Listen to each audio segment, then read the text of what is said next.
Try again. Good morning, everybody. Welcome to the session on personality types. Thank you very much for being here. We're going to... Oh, we're just having a few tech issues. Yes? It's all right. I didn't say anything of importance in those last 30 seconds. Going to begin again. Good morning, everyone. Thank you very much for being here. Today's breakout session is on personality types, building understanding. As Pablo said, I am a teacher, youth mentor, and I'm also a speaker for We See Education, which you should now be able to see on the screens. Very briefly, before we begin, just to set this presentation in context, We See Education is a project which has just recently launched, and the idea of it is to help teachers, parents, and students to be on the same page to facilitate communication and the building of good habits around three main areas. The first one you've already received, it was Jenny Price, who is also a We See Education speaker, and her topic is on adolescence, and a very helpful one here. This one is on personality types, and the third one, which is another breakout session this afternoon, is on technologies, how to approach them, how to use them in a helpful and positive way. The unique thing I think about We See Education is that all three of these workshops are delivered to all three groups, parents, teachers, as well as students. So some of you who have sons in the Cedars in year 7 and 8, you may hopefully have already heard about the sessions that they've had. So they have had with me, and it was a great privilege and great fun to do so.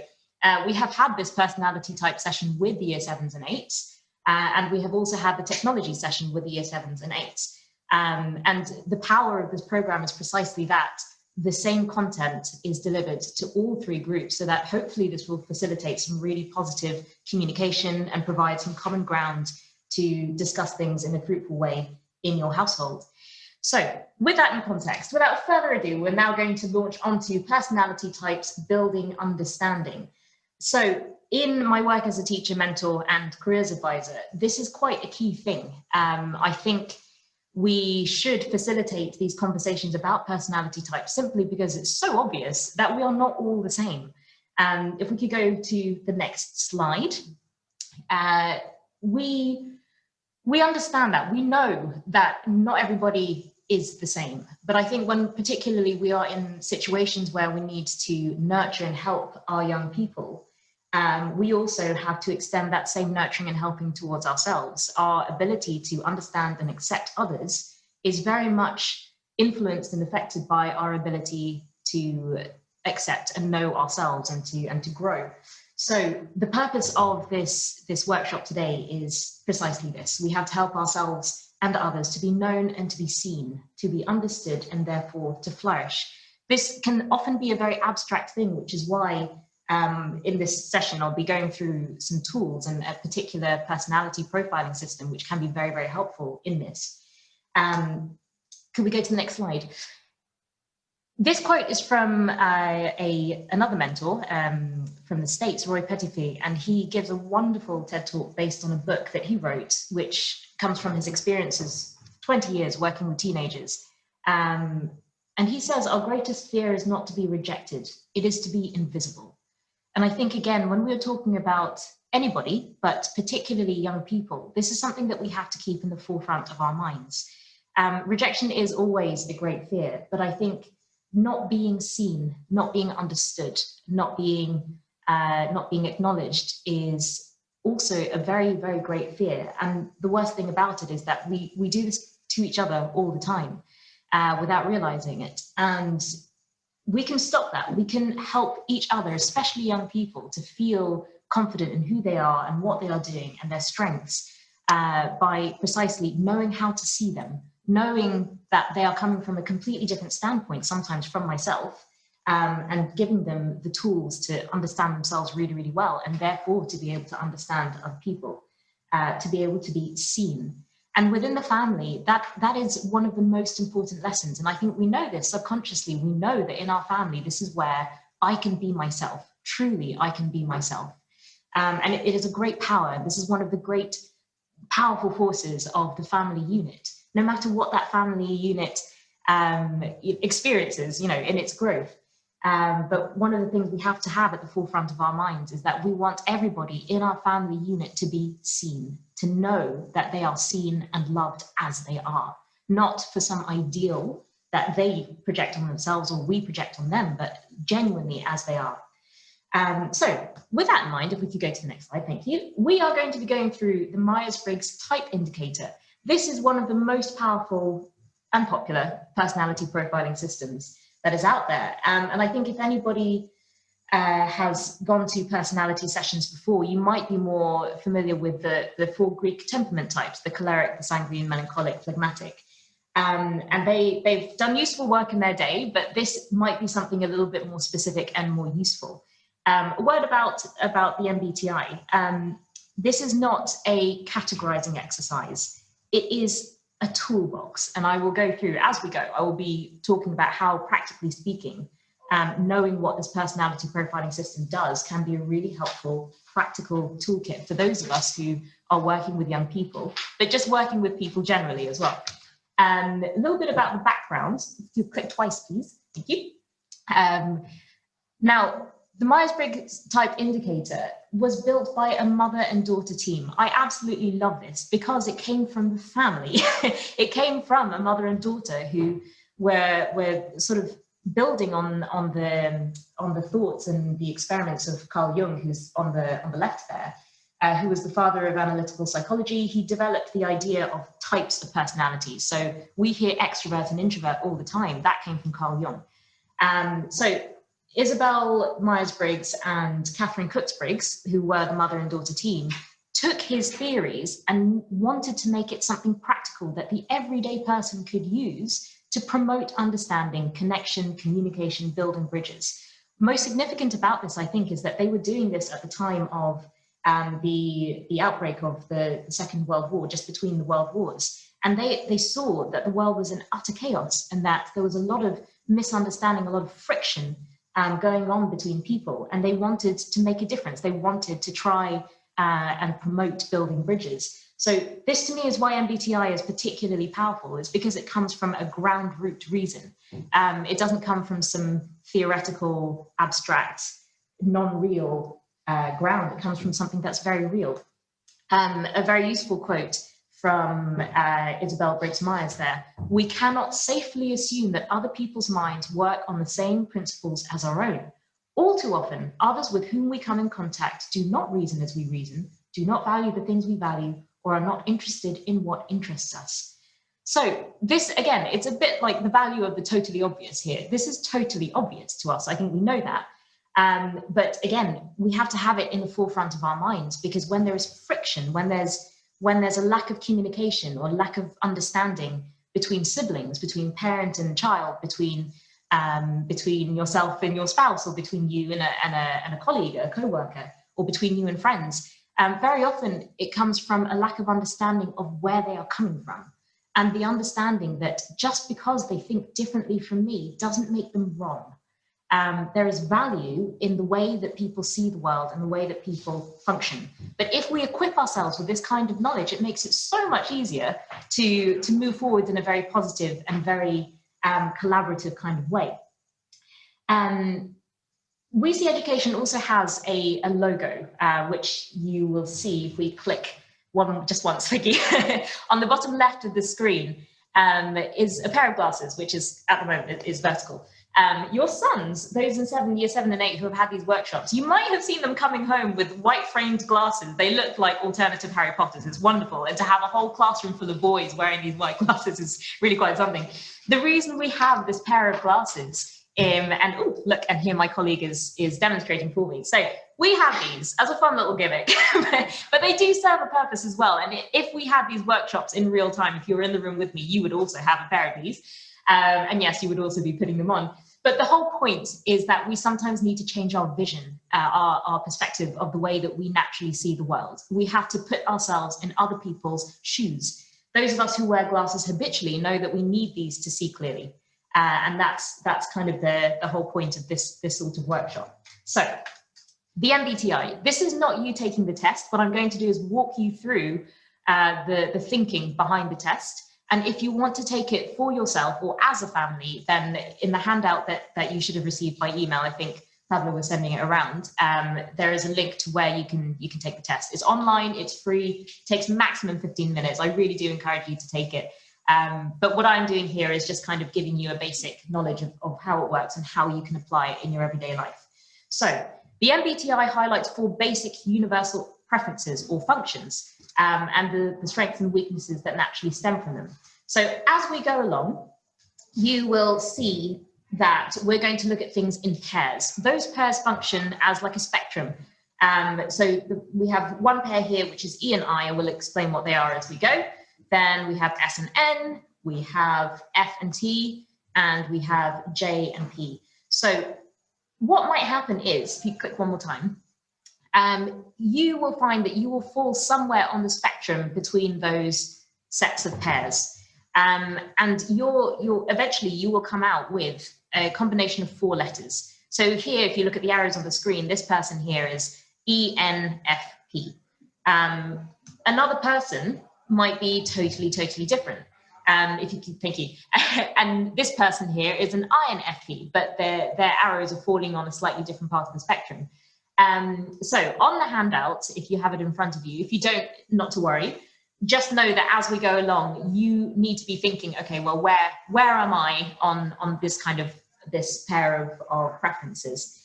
Often when I do this workshop, people think about what they are, but they often think about what other people are. So we're going to do this workshop on 2 sort of levels. First of all, I would encourage you to think about yourself, because to know your own strengths, to know your own weaknesses is the most powerful thing. But also think about the others around you, about your spouse, about your children, about co-workers, and kind of just keep that in mind. We know about the strengths and weaknesses of other people, often in contrast to our own. So we're sort of functioning on those 2 levels. All right, so the first preference pair, E for extroversion or I for introversion. I think these are terms that we are very familiar with, but it's worth knowing what they mean. There are an awful lot of stereotypes about what an extrovert is like or what an introvert is like. And broadly speaking, the extrovert is the chatty one and the introvert is the shy one. Actually, what extroversion or introversion is and what we prefer is generally about where we direct our energy and where we do our best work. So the extrovert and the introvert, especially if you might fall on an extreme of one or the other, these are going to be very familiar to you. The extrovert is this kind of person. You might have to click a couple of times, Alec, thank you. Their main interest, the best work is in the exterior world of people, activity, and things. Often seen as outgoing, people person, tend to be vocal about their thoughts and emotions. Act again, can be quite impulsive, tends to know a lot of people, driven by a need to experience the world externally and tangibly. The preference for extroversion is usually very clear in your children from quite a young age. And it's actually very clear for when you first meet a person for the first time. I mean, it is a bit of a stereotype that extroverts are very talkative, but it is true. But the reason why they are talkative is because the best work that they do is outside. So when they go through an experience, extroverts need to talk about it. They need to share.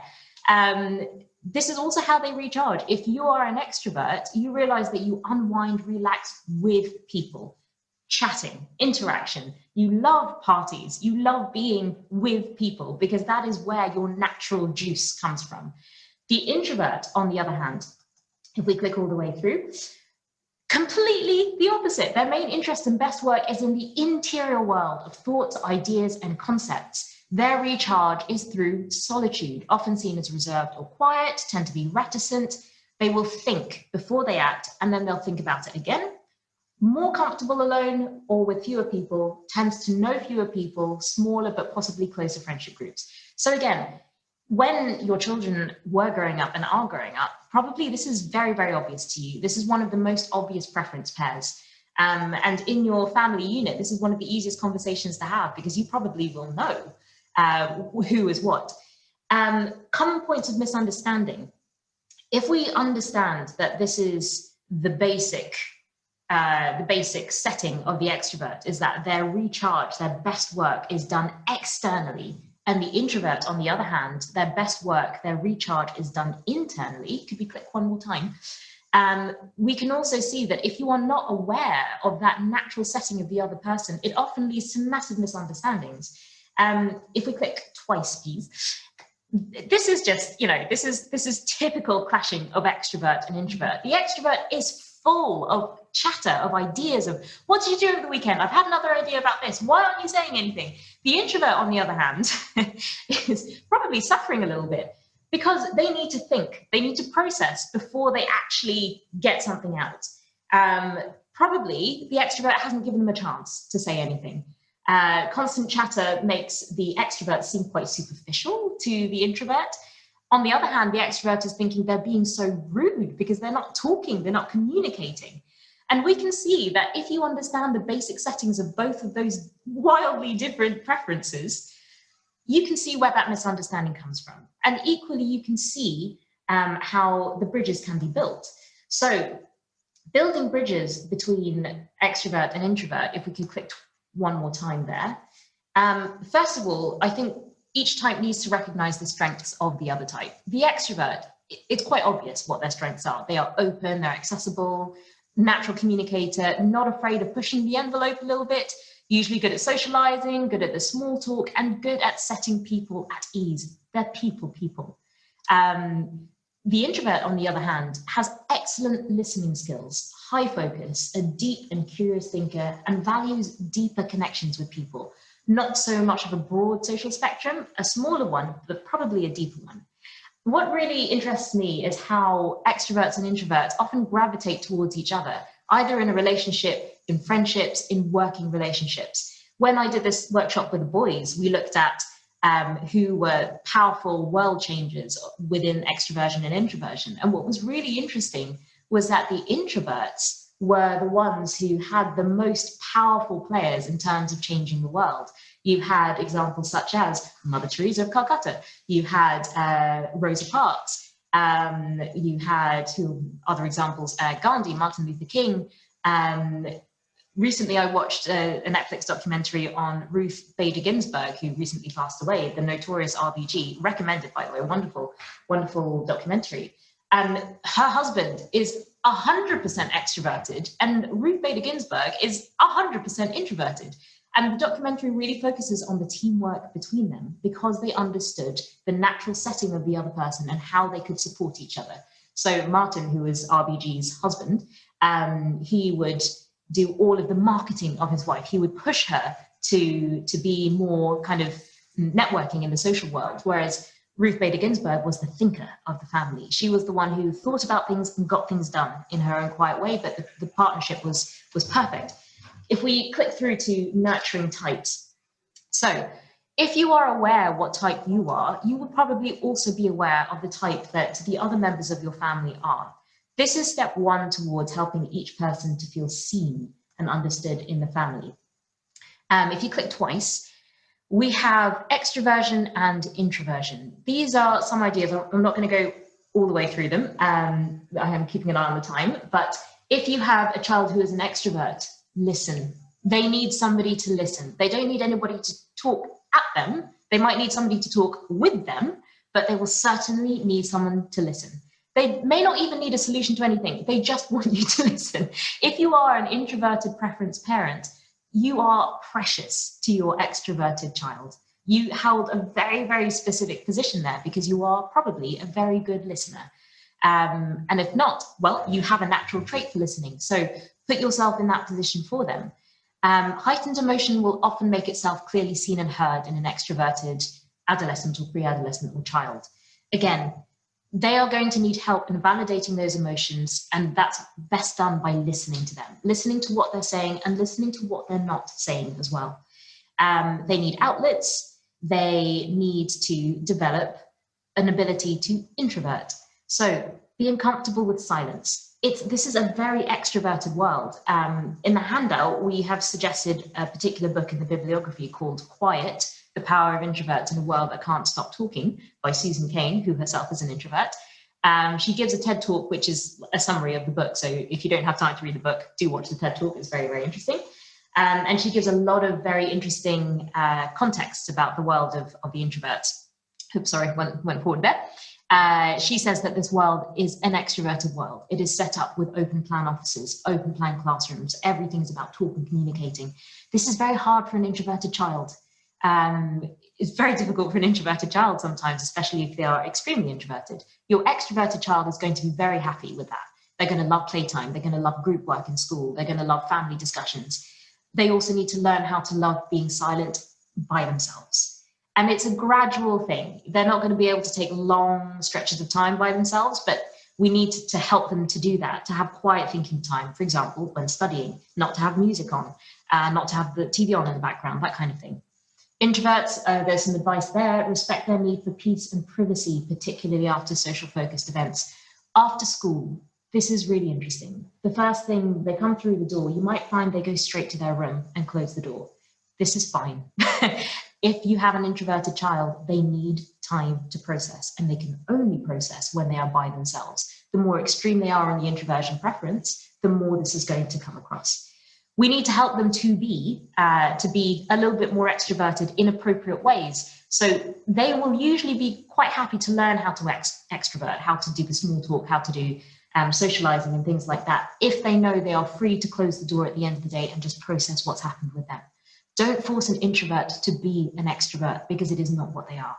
And again, we're going from the standpoint of understanding who they are and really kind of cherishing the strengths that they already have. Skipping on to preference pair number 2. So preference pair number 1, for yourself, do identify whether you're E or I. This is now your second letter. Sensing or intuition. This is about the type of information that we prefer to pay attention to. This is also a more difficult preference pair to talk about kind of just boldly in the same way that we did introversion and extroversion. But broadly speaking, this is about which information we prefer to pay attention to, we prefer to rely on when we take in the world. If we could click a couple of times and get everything up on the screen. So you have 2 sets of descriptions there. Just take a couple of seconds to look at them and think for yourself, which one do I relate to the most?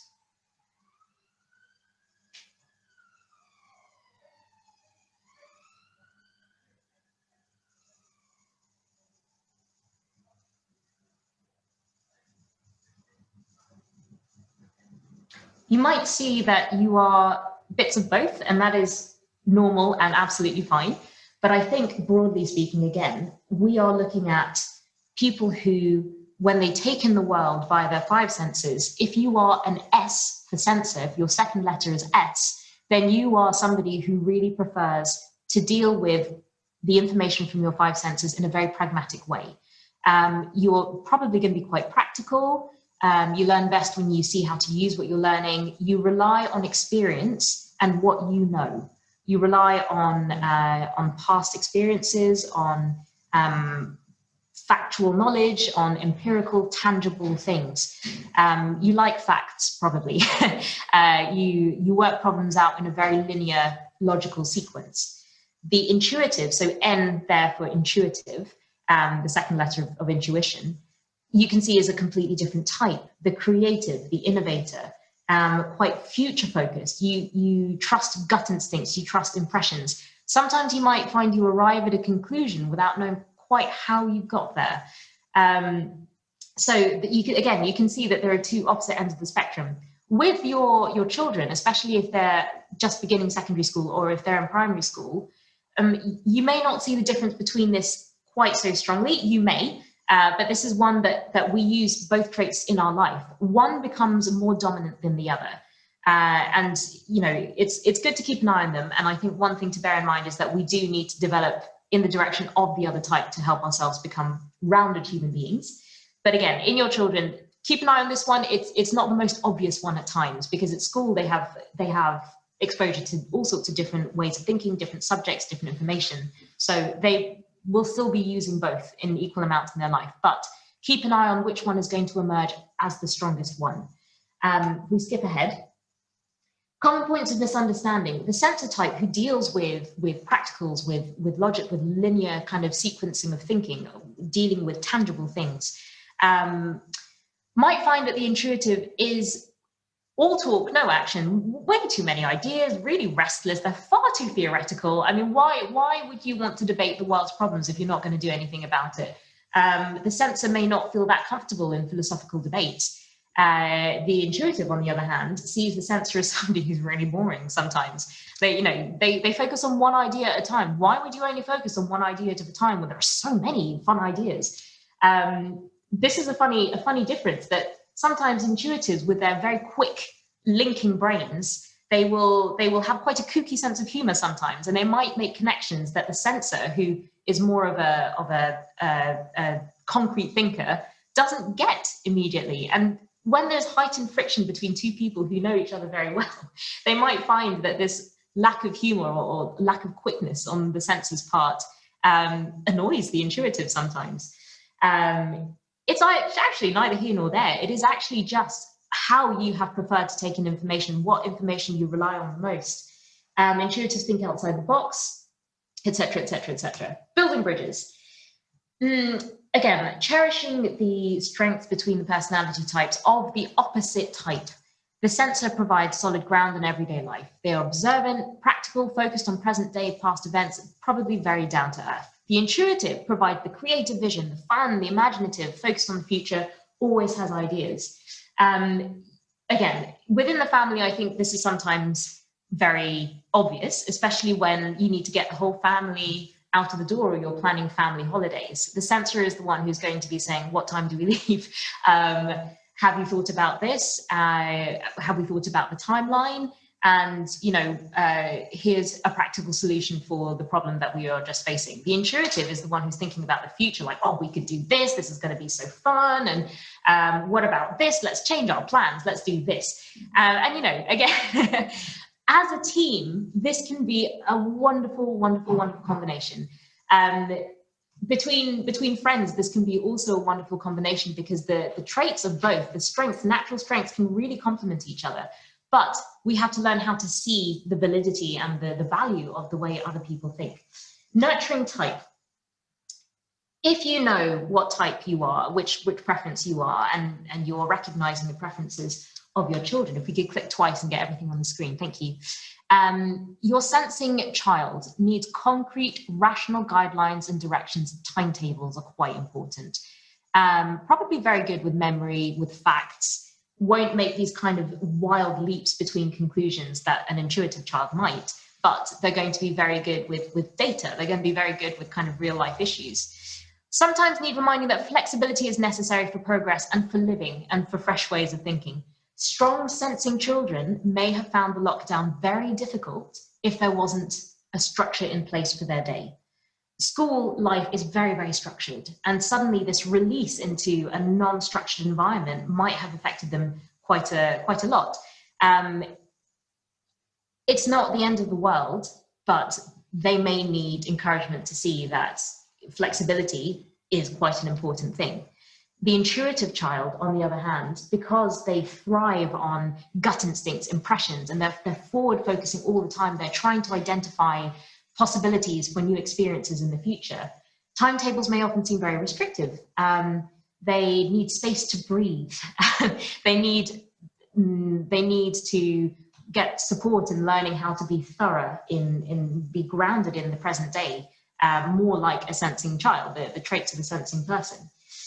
Your intuitive child is big thinking, theoretical, needs help tying things down to practicalities. A very strong intuitive child may really, really, really dislike writing things down and sticking to things, following things through. Detail is going to be excruciating for your intuitive child. You might find that they are very creative and they love the creative breathing space of art, of music, of philosophical debate. And that's wonderful. Encourage that. But at the same time, help them to tie themselves down to the practicalities of everyday life. So as I say, this preference pair may not be so obvious at the outset, and you may need to kind of look at it over a certain amount of time. Okay, the third preference pair. Your third letter is either going to be T for thinking or F for feeling. Now, this is not about how emotional you are. It is not about how intelligent you are. This is about decision making. What do you rely on most in order to come to your final conclusions about decisions, and what do you do with it afterwards. So this is one of the preferences that I think is very, very interesting, because out of this can arise the best communication, the best teamwork, or sometimes the most conflict, because they are poles apart, this decision-making foundation. So if you are T for thinking, this is your priority set. You might relate a lot to this. Your priority is consistency and fairness, for the greatest good, for the greatest number. You pay attention to logic, efficiency of decisions, you value truth and logic. If you are forced to choose between truthfulness and tactfulness, you'll probably choose to be truthful rather than tactful. Concerned with general rather individual, usually impersonal, being more interested in things than people. It sounds very negative, but actually it's not. The priority stack of the thinker is logic and fairness. And this is a wonderful thing in this world. The feeler, on the other hand, their priority is social harmony. The priority of the feeling person is to make sure that everybody is happy. And therefore their decision-making process sits from that, I need to make sure that everybody is feeling happy, therefore I'm going to make this decision, not necessarily on what is true or what is right, but what is going to make everybody feel comfortable. The feeler pays attention to emotional impact, values tact, diplomacy, very interpersonal, usually very good with people. The feeler, especially if their first letter is E, then they're going to be a very outward-facing people person. Common points of misunderstanding. As I say, this is where frictions can really, really arise if we're not careful with it. If we click twice, the thinker does not process emotional arguments very well. And if you are in a relationship in which the other person is the opposite type, if you are a thinker and the other person is probably a feeler, then you might find yourself frustrated, because why are you arguing so emotionally? Like your emotion doesn't have any bearing on what we're talking about. Your emotion has no solution. Why is that having a place in this argument at all? The thinker thinks that you can't make a decision on personal feelings. They're not making the best decision because they're being too subjective. Emotion is very subjective to a thinker. Over-emotional, probably irrational because of your emotion. Standpoint from the thinker. The feeler, on the other hand, sees the thinker as being heartless. Why are you being so heartless about this? Can you not see how I or that person feels about what you're saying and what decision you're coming to? You're coming across as uncaring. Maybe a very strong thinking type comes across as almost inhuman, because they don't seem to be factoring in how people are going to be impacted by the decision that they're making. Now, that's two very extremes of possibly two quite extreme types. If we could click. But building bridges here, it's very, very important to realize how the types contribute to your family, your household, the community in general. Each type is needed and is necessary in this world. And I've got two little points there that you can read for yourself, and you can see how the natural traits of the natural thinker and the natural traits of the natural feeler can really contribute to society in general. If we want to build bridges, when we are in conflict, perhaps, and we need to figure out how I as a thinker or I as a feeler, I'm going to reach out the hand to the other person as a thinker or a feeler, particularly your children, but anybody in particular. If we could click one more time. Always, this is good. Begin with a point of agreement. Both sides. Begin with a point of agreement, not of conflict. If you are a thinker, your instinct will be to go for the thing that they said that was wrong. Now, in all diplomacy tactics, this is a terrible way to begin. If you want to win something, which is a priority for the thinker, is to win something, then begin with agreement. Begin with your common ground always. The feeler types value collaboration above all, and they hate conflict above all. The thinker doesn't really care about conflict. They care about, what's going to come out of it. Thinker, ask how the feeler feels and be prepared to listen to what they feel. Once they get through the emotional processing part of it, then you can begin to have a really sensible conversation. And the feeler type is going to be seeing things that you as a thinker did not see in the beginning, because that is not your normal priority stack. It's not your natural priority stack. Don't pick a fight with their emotional language. If they say, oh, I feel this way, just the phrase, I feel like this, sometimes really gets the backup of a strong thinker type. let that one go. Pick your battles. This is something that Jenny was saying at the beginning. Pick your battles. Don't pick a fight with your emotional language. The natural feeler, that is the way that they function and that they process. And it is an important priority for them. So listen to what they are saying when they say, I feel, this is how you are making me feel.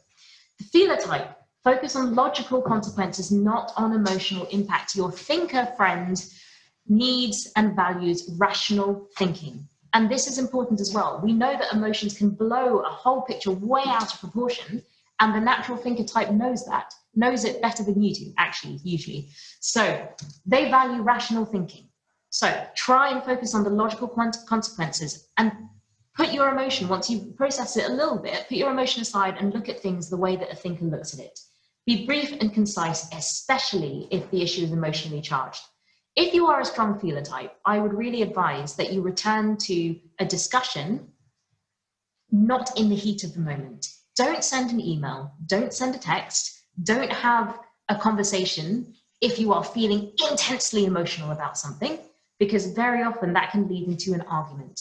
So sometimes we have to be ahead of ourselves. If you are a strong feeler type and you're trying to make a decision about something, let yourself cool down a little bit, process it however you need to, but return to it after it's less emotionally charged. Use objective language as much as possible rather than emotional language, because our thinker counterparts need the objective. That is what they prioritize and value the most. In terms of nurturing type, again, within the family household, you might see this quite clearly in your children, in each other. The thinker needs logical decision-making, particularly when it comes to those in authority. Your thinker child might pick a fight over rules that he or she thinks are unfair. They will need explanations or they will demand them. And as a parent, as an adult, sometimes it comes across as disrespectful. And sometimes, yes, their tone is disrespectful, but let's try and see beyond that. What are they actually saying? What they're not saying is, I'm disrespecting you. What they're saying is, this doesn't make sense to me. Please explain it. Because I am a thinker and I need the logical, objective factors behind it. Thinkers need to practice empathy as well. As much as possible, let's try and help them to practice empathy. Talk it through with them. If they've had a fight with their sibling and their sister's gone off in tears, talk it through. Can you understand why that would make your sister feel hurt? Doesn't matter what she did. Let's look at what you said. Can you see why that would make her feel hurt? That is a very basic exercise in empathy. It is an important lesson for everybody to learn that my viewpoint is not always the most important, correct, or valid. That applies to both sides. But for thinkers, sometimes they can cage themselves, especially young thinkers can cage themselves in their own specific viewpoint because they're focused on the logical, the rational, especially when it comes to decision making. So helping them to expand their toolkit of empathy is going to be of great service for them.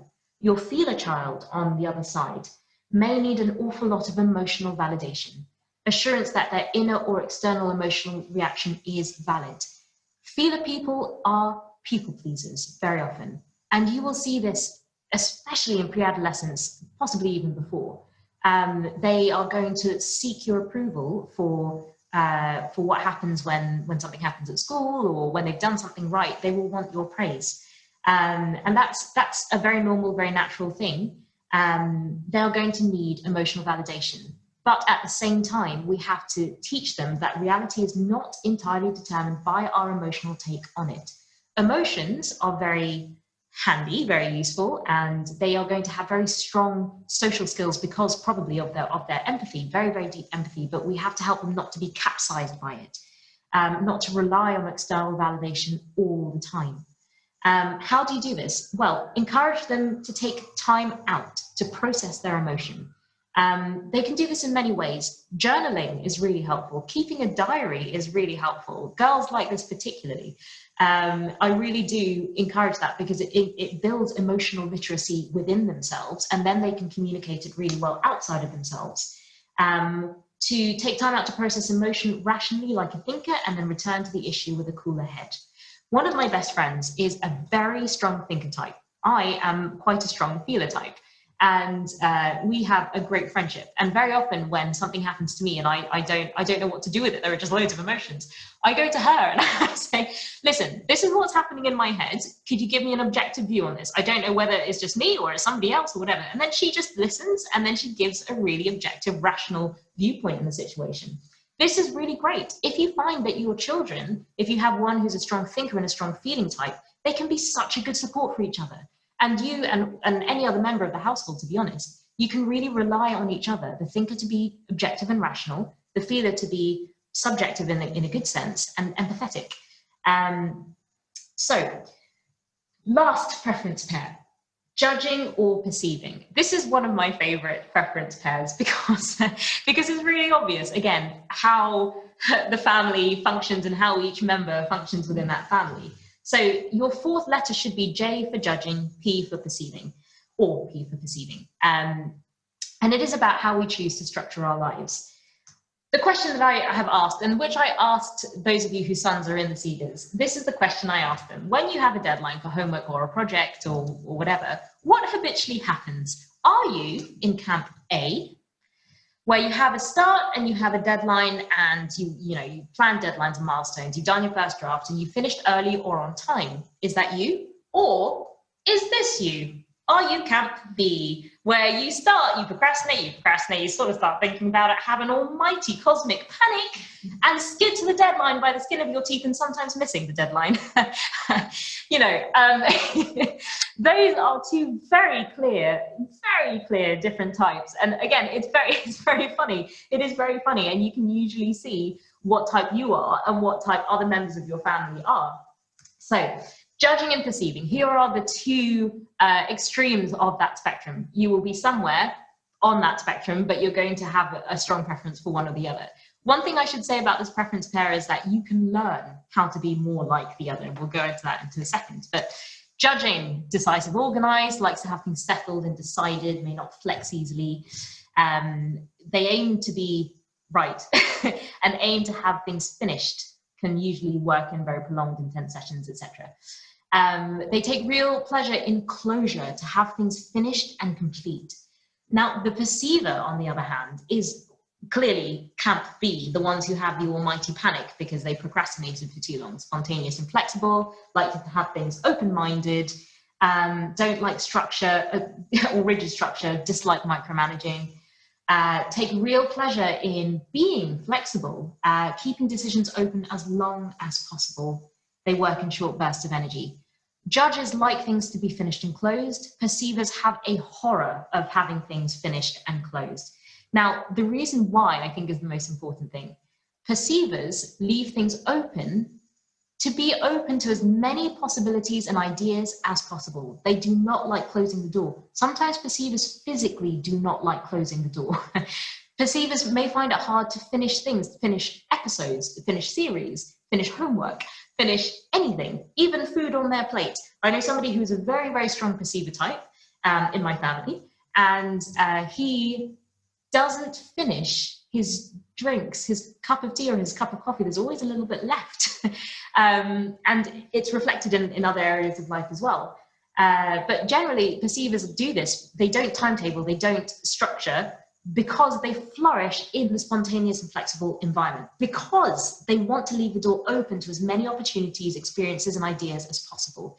This means they are the masters of flexibility. They can adapt to situations which are unexpected. The lockdown, the perceivers were probably having a field day, because suddenly it was like, oh, no more structure. I love it. Possibly they would have fallen into the YouTube rabbit hole very, very quickly. But within that, they probably found their balance quite quickly, because they love it. They love the idea of not having too many boundaries. The judges, on the other hand, have a different set of strengths. It is closure. It is about having things fixed. So precisely, you don't end up stressing last minute about everything else. Now, they are both equally valid ways of structuring, preferring to structure your life. But obviously, we have massive differences sometimes and massive misunderstandings. If we could click through twice to the next one, thank you. The judging type, looking at the perceiver, I mean, this is pretty obvious, right? The judge looks at the perceiver and goes, they're an absolute disaster. They're a disaster. They don't get anything done on time. They don't give me any clarity. They're always late. The perceiver, on the other hand, will look at a strong judging type and go, they are literally only half alive. How do they have fun in life? There's no originality. They're suffocating my ideas. They're nagging. They're too demanding. This was very funny again when we had the workshop in school.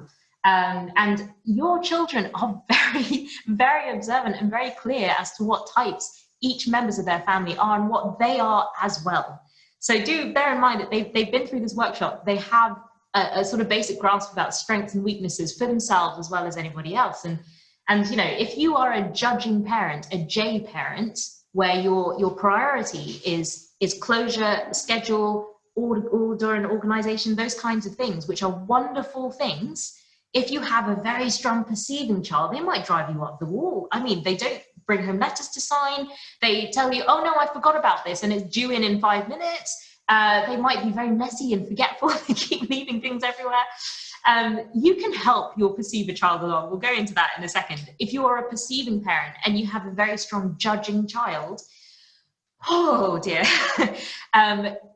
Life could be stressful for your judging child who needs that structure, who needs that order, and needs a lot of advance warning if there are plans that have changed, or you know, you come home and it's like, suddenly we're going to do this, and they're like, but I've got to do my homework.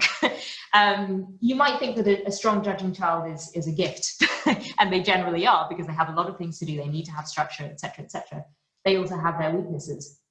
When it comes to building bridges with people in general, but also with our children, we have to understand that the other type just flourishes in a different environment.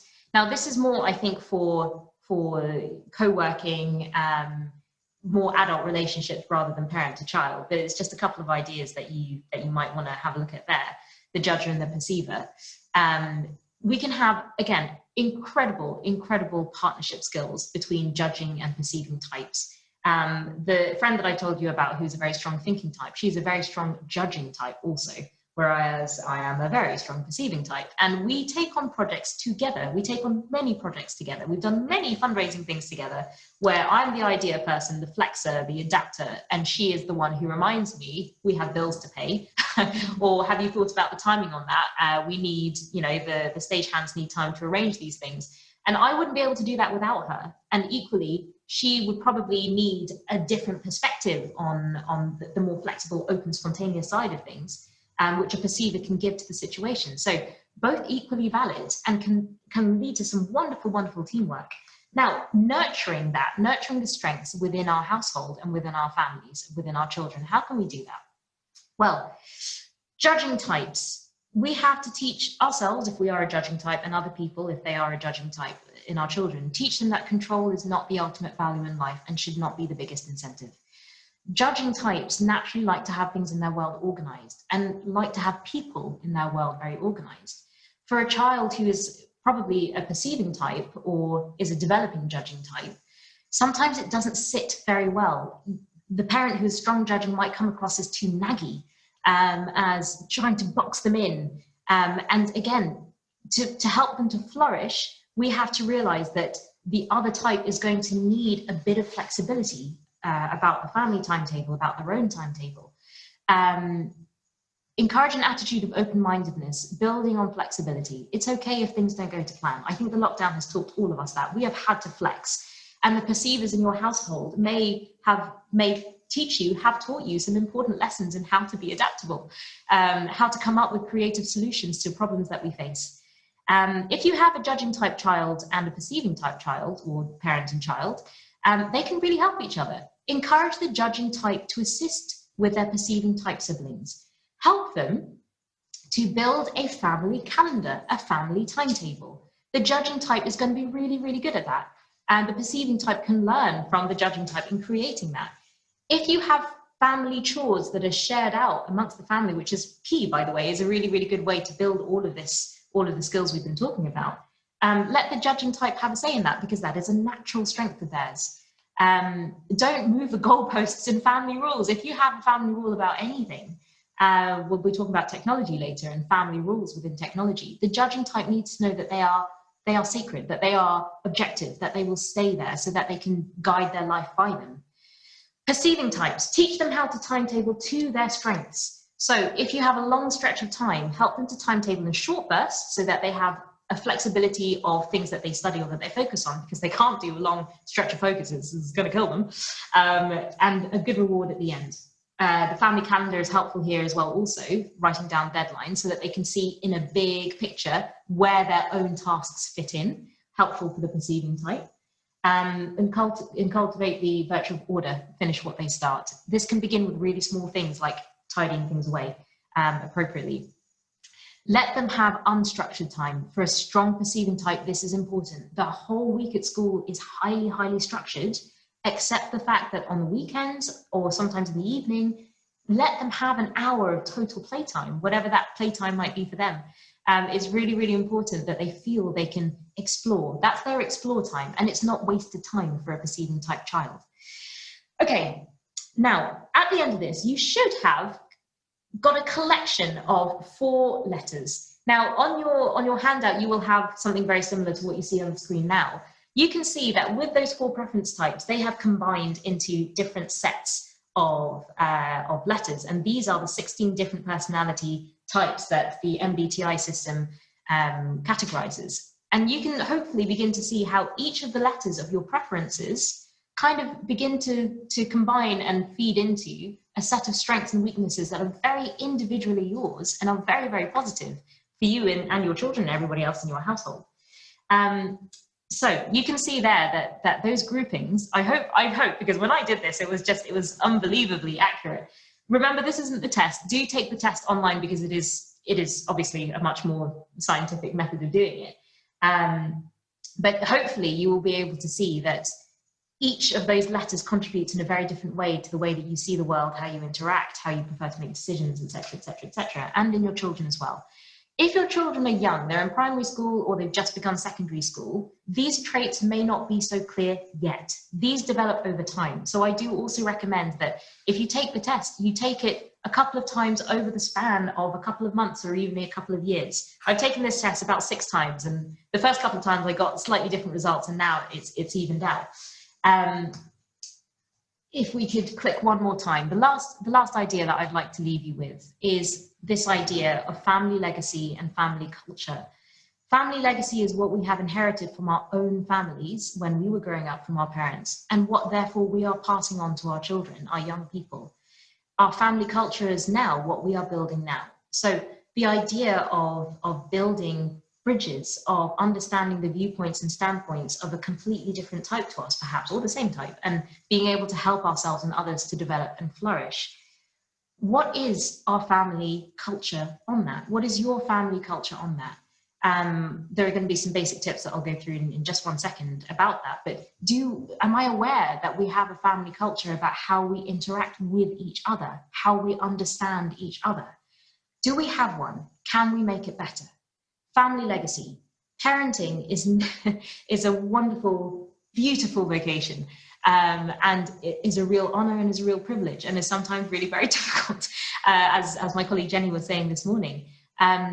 Your parenting legacy is very family grounded on this as well, on this understanding, this seeing, this growth and flourishing of your children. They will learn from us how to interact and be with and understand and grow with the children that they have in the future, if indeed that is what they are going to be called to do. So have discussions about this. What is our family culture around understanding each other? How do we interact with each other? How do we talk things through when we've had an argument? How do we try and understand each other? Because remember that your family culture becomes your family legacy, and it can be an incredibly powerful thing. Very, very last slide here. Building bridges, some general tips. As I've said, take the MBTI test. It is free, individually or perhaps as a family. If you discuss results with each other, keep the tone positive. Please avoid calling each other out on negativities. Focus on the positives. Discuss your family values. Talk about what you share in common. I always think that talking about preferences within your family individually is just a really great idea, because it teaches our young people that it is important to be aware of what you are like and what your strengths are and what your areas of improvement are, and that other people are going to be different from you. It is a wonderful life skill to have. So if that begins within the family, then they can take it out to wherever they end up and wherever they go and whoever they interact with. Normalize saying thank you, please, and I'm sorry. Somebody asked a question in the session this morning: how do we build trust with young people if it's been broken? I'm a massive advocate of apologizing. parents to children, children to children, children to parents. The power of the apology is incredible. Why? Because it immediately puts us on humble, even footing with each other. Pope Francis talks about this a lot, and I think the please, thank you, I'm sorry is something that he's talked about a lot and in his own teachings, but as a teacher, I encounter it as well a lot, that you can turn a huge situation around by apologizing to someone you've just yelled at in a fit of temper because you're human. But to take them aside afterwards and individually say, listen, I'm sorry for the way I said that, I shouldn't have done that. But let's talk about what happened. Can you see from my perspective why that was irritating, why that was disrespectful? And having that adult conversation with them can really help them to learn that they can trust you, that you do understand them, and that you are only human and so are they. So that's something that I would recommend there. I think now I'm very aware that we are coming up to the end of the session. I didn't mean to leave a few more minutes for questions, but I suppose now is question time. Where can I access the questions? Click, click, click, click, click, click. Q&A, here we go. Okay, could someone have a preference towards a specific letter and yet also show strong signs of the opposite one? Yes, you can. This is why I also advocate taking the test, because it is something that delves a little bit deeper into it than I do just verbally. The thing about the spectrum between the two traits is that most people are going to be taking traits from one or the other. You might land somewhere in the middle of that spectrum as well. So you find that you are quite well divided between the two, and that's wonderful. It means that you're probably quite a well-rounded person. So again, this is not about categorizing. It is simply just having a toolkit to recognize, oh, I do this more strongly than I do the other. I hope that answered your question. Another question, can you please talk a little bit about how to help teenagers processing emotions, especially if they are an F-type? Yes. As a strong feeler type, I'm going to tell you from personal experience. Now, if that teenager is an E, an extrovert, the first letter is E, extrovert, or I, introvert, they're going to process their emotion in quite different ways. One basic foundational point is that they shouldn't bottle it. The introvert is going to be tempted to bottle it way more than the extrovert is. The extrovert, quite naturally, is going to bubble over in some ways, but the introvert might be tempted to bottle it a bit more because they function much more inside their head. So for the extroverted teenager, talk. As a parent or an adult who stands in a significant position in that teenager's life, whether mentor or parent or just general listening adult, you need to be the thinker for them very often. They're going to be trapped in a cloud of emotions, so they're going to be going 100 miles a minute. You are going to need to ask them questions such as, sometimes basic questions like, did somebody hurt you? Can you tell me why you are upset? Why are you upset? Can you tell me how that made you feel? Can you tell me why that made you feel the way that you do? And the most important question is, okay, once they've got it all out of the way, what are we going to do about it? What do you think is the best solution for this? So a strong feeling type teenager needs to learn how to develop those thinking traits, which I've just demonstrated there. They need help logically thinking through their emotion in order to do something about it. Don't let them get trapped in the cloud of emotion, because very often it doesn't lead anywhere. So for the extroverted teenager, talk. Please help them to talk and to actually verbalize what they need.